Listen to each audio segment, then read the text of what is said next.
श्री कृष्ण गोविंद हरे मुरारी, हे नाथ नारायण वासुदेव। जिह्वे पिबस्वामृतमेतद् देव, गोविंद दामोदर माधवेति। जय श्री कृष्णा। जय श्री कृष्णा। मेरी सोल फैमिली आध्यात्म आपके अपने चैनल पर मैं नंदा आप सबका बहुत बहुत स्वागत करती हूँ। श्रीमद् भागवत महापुराण का छठा स्कंद और 9वां अध्याय चल रहा है। विश्व रूप का वध, वृत्रासुर द्वारा देवताओं की हार और भगवान की प्रेरणा से देवताओं का दधीचि ऋषि के पास जाना। श्री सुखदेव जी कहते हैं, परीक्षित, हमने सुना है कि विश्व रूप के 3 सिर थे। वे एक मुंह से सोमरस तथा दूसरे से सुरा पीते थे और तीसरे से अन्न खाते थे। उनके पिता त्वष्टा आदि 12 आदित्य देवता थे, इसलिए वे यज्ञ के समय प्रत्यक्ष रूप में ऊंचे स्वर से बोलकर बड़े विनय के साथ देवताओं को आहुति देते थे। साथ ही वे छिप छिप कर असुरों को भी आहुति दिया करते थे। उनकी माता असुर कुल की थी, इसलिए वे मातृ स्नेह के वशीभूत होकर यज्ञ करते समय उस प्रकार असुरों को भाग पहुँचाया करते थे। देवराज इंद्र ने देखा कि इस प्रकार वे देवताओं का अपराध और धर्म की ओट में कपट कर रहे हैं। इससे इंद्र डर गए और क्रोध में भरकर उन्होंने बड़ी फुर्ती से उनके 3 सिर काट लिए। विश्वरूप का सोमरस पीने वाला सिर पपीहा, सुरापान करने वाला गौरैया और अन्न खाने वाला तीतर हो गया। इंद्र चाहते तो विश्व रूप के वध से लगी हुई हत्या को दूर कर सकते थे, परंतु उन्होंने ऐसा करना उचित न समझा, वरं हाथ जोड़कर उसे स्वीकार कर लिया तथा 1 वर्ष तक उससे छूटने का कोई उपाय नहीं किया। तदनंतर सब लोगों के सामने अपनी शुद्धि प्रकट करने के लिए उन्होंने अपनी ब्रह्म हत्या को 4 हिस्सों में बांटकर पृथ्वी, जल, वृक्ष और स्त्रियों को दे दिया। परीक्षित, पृथ्वी ने बदले में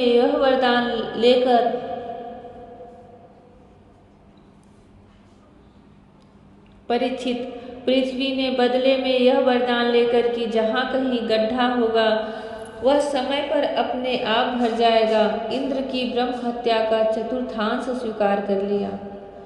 वही ब्रह्म हत्या पृथ्वी में कहीं कहीं ऊसर के रूप में दिखाई पड़ती है। दूसरा 4थांश वृक्षों ने लिया। उन्हें यह वर मिला कि उनका कोई हिस्सा कट जाने पर फिर जम जाएगा। उनमें अब भी गोंद के रूप में ब्रह्म हत्या दिखाई पड़ती है। स्त्रियों ने यह वर पाकर कि वे सर्वदा पुरुष का प्रेम प्राप्त कर सके, ब्रह्म हत्या का 3/4 स्वीकार किया। उनकी ब्रह्म हत्या प्रत्येक महीने में रज के रूप में दिखाई पड़ती है। जल ने यह वर पाकर कि खर्च करते रहने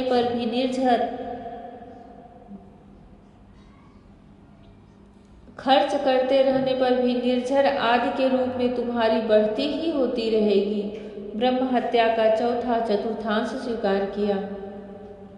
फेन, बुदबुद आदि के रूप में वही ब्रह्म हत्या दिखाई पड़ती है, अतएव मनुष्य से हटाकर जल ग्रहण किया करते हैं। विश्वरूप की मृत्यु के बाद उनके पिता त्वष्टा, हे इंद्र शत्रु, तुम्हारी अभिवृद्धि हो और शीघ्र से शीघ्र तुम अपने शत्रु को मार डालो।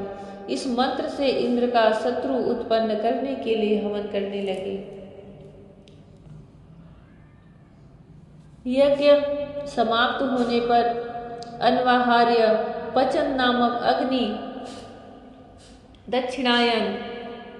दक्षिणाग्नि से एक बड़ा भयावना दैत्य प्रकट हुआ।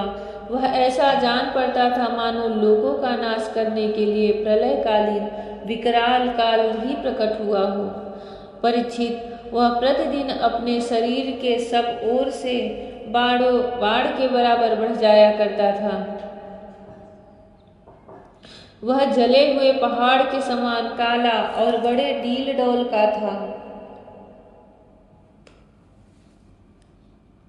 उसके शरीर में से संध्याकालीन बादलों के समान दीप्ति निकलती रहती थी। उसके सिर के बाल और दाढ़ी मूछे तपे हुए तांबे के समान लाल रंग के तथा नेत्र दोपहर के सूर्य के समान प्रचंड थे।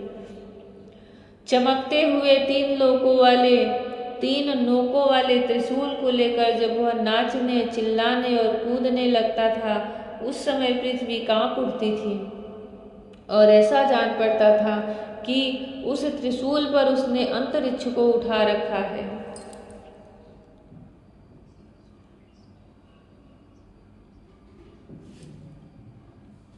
वह बार बार जम्हाई लेता था। इससे जब उसका कंदरा के समान गंभीर मुंह खुल जाता, तब जान पड़ता कि वह सारे आकाश को पी जाएगा, जीभ से सारे नक्षत्रों को चाट जाएगा और अपनी विशाल एवं विकराल दाढ़ों वाले मुंह से तीनों लोकों को निगल जाएगा। उसके भयावने रूप को देखकर सब लोग डर गए और इधर उधर भागने लगे। परीक्षित, त्वष्टा के तमोगुणी पुत्र ने सारे लोकों को घेर लिया था। इसी से उस पापी और अत्यंत क्रूर पुरुष का नाम वृत्रासुर पड़ा। बड़े बड़े देवता अपने अपने अनुयायियों सहित एक साथ ही उस पर टूट पड़े।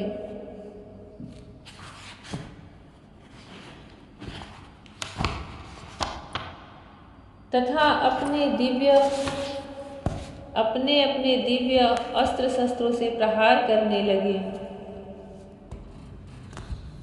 परंतु वृत्रासुर उनके सारे अस्त्र शस्त्रों को निगल गया। अब तो देवताओं के आश्चर्य की सीमा न रही। उनका प्रभाव जाता रहा। वे सब के सब दीनहीन और उदास हो गए तथा एकाग्र चित्त से अपने हृदय में विराजमान आदि पुरुष श्री नारायण की शरण में गए। देवताओं ने भगवान से प्रार्थना की, वायु, आकाश, अग्नि, जल और पृथ्वी, ये पांचों भूत, इनसे बने हुए तीनों लोक, उनके अधिपति ब्रह्मादि तथा हम सब देवता जिस काल से डरकर उसे पूजा सामग्री भेंट दिया करते हैं, वही काल भगवान से भयभीत रहता है। इसलिए अब भगवान ही हमारे रक्षक हैं। प्रभु, आपके लिए कोई नई बात न होने के कारण कुछ भी देखकर आप विस्मित नहीं होते। आप अपने स्वरूप के साक्षात्कार से ही सर्वथा पूर्णकाम, सम एवं शांत हैं। जो आपको छोड़कर किसी दूसरे की शरण लेता है वह मूर्ख है। वह मानो कुत्ते की पूंछ पकड़कर समुद्र पार करना चाहता है। वह वैश्वत मनु पिछले कल्प के अंत में जिनकी विशाल सिंह में पृथ्वी रूप नौका को बांधकर अनायास ही प्रलयकालीन संकट से बच गए, वे ही मत्स्य भगवान हम शरणागतों को वृत्रासुर के द्वारा उपस्थित किए हुए दुस्तर भय से अवश्य बचाएंगे। प्राचीन काल में प्रचंड पवन के थपेड़ों से उठी हुई उत्ताल तरंगों की गर्जना के कारण ब्रह्मा जी भगवान के नाभि कमल से अत्यंत भयानक प्रलयकालीन जल में गिर पड़े थे। यद्यपि वे असहाय थे, तथापि जिनकी कृपा से वे उस विपत्ति से बच सके, वे ही भगवान हमें इस संकट से पार करें। उन्हीं प्रभु ने अद्वितीय होने पर भी अपनी माया से हमारी रचना की और उन्हीं के अनुग्रह से हम लोग सृष्टि कार्य का संचालन करते हैं। यद्यपि वे हमारे सामने ही सब प्रकार की चेष्टाएं कर करा रहे हैं, तथापि हम स्वतंत्र ईश्वर हैं। अपने इस अभिमान के कारण हम लोग उनके स्वरूप को देख नहीं पाते। जब देखते हैं कि देवता अपने शत्रुओं से बहुत पीड़ित हो रहे हैं, तब वे वास्तव में निर्विकार होने पर भी अपनी माया का आश्रय लेकर देवता, ऋषि, पशु, पक्षी और मनुष्यादि योनियों में अवतार लेते हैं तथा युग युग में हमें अपना समझकर हमारी रक्षा करते हैं। वे ही सबकी आत्मा और परमाराध्य हैं, देव हैं। वे ही प्रकृति और पुरुष से विश्व के कारण हैं। वे विश्व से पृथक भी हैं और विश्वरूप भी हैं। हम सब उन्हीं शरणागत वत्सल भगवान श्री हरि की शरण ग्रहण करते हैं।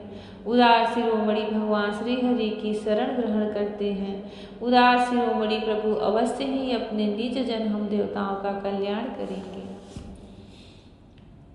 श्री सुखदेव जी कहते हैं, महाराज, जब देवताओं ने इस प्रकार स्तुति की तब स्वयं शंख चक्र गदा पद्मधारी भगवान उनके सामने पश्चिम की ओर अंतरदेश में प्रकट हुए। भगवान के नेत्र शरतकालीन कमल के समान खिले हुए थे। उनके साथ 16 पार्षद उनकी सेवा में लगे हुए थे। वे देखने में सब प्रकार से भगवान के समान ही थे। केवल उनके वक्षस्थल पर श्रीवत्स का चिन्ह और गले में कौस्तुभ मणि नहीं थी। परीक्षित, भगवान का दर्शन पाकर सभी देवता आनंद से विभोर हो गए। उन लोगों ने धरती पर लौटकर साष्टांग दंडवत किया और फिर धीरे धीरे उठकर वे भगवान की स्तुति करने लगे। जय श्री कृष्ण। भगवान कालदंड की तरह सबको समय समय पर यथारूप से दंड और न्याय देते रहते हैं। जब वह देखते हैं कि अब देवता उच्छृंखल हो रहे हैं तो उनको दंड के रूप में उनके ही प्रतिस्पर्धा रूप दैत्य दानव उत्पन्न करा करके आपस में ही मुठभेड़ करा देते हैं। जब देवताओं का सत्व गुण बढ़ता है तब भगवान उन्हीं के सहयोग के लिए कई तरह के अवतार लेते हैं और अपनी सुंदर सुंदर लीलाओं का दर्शन कराते हैं। भगवान श्री कृष्ण की अद्भुत लीलाओं का हमें दर्शन प्राप्त हो, उनकी प्रेममयी कृपामयी दृष्टि प्राप्त हो। जय श्री कृष्ण। राधे राधे। जय श्री कृष्ण। हरि ओम।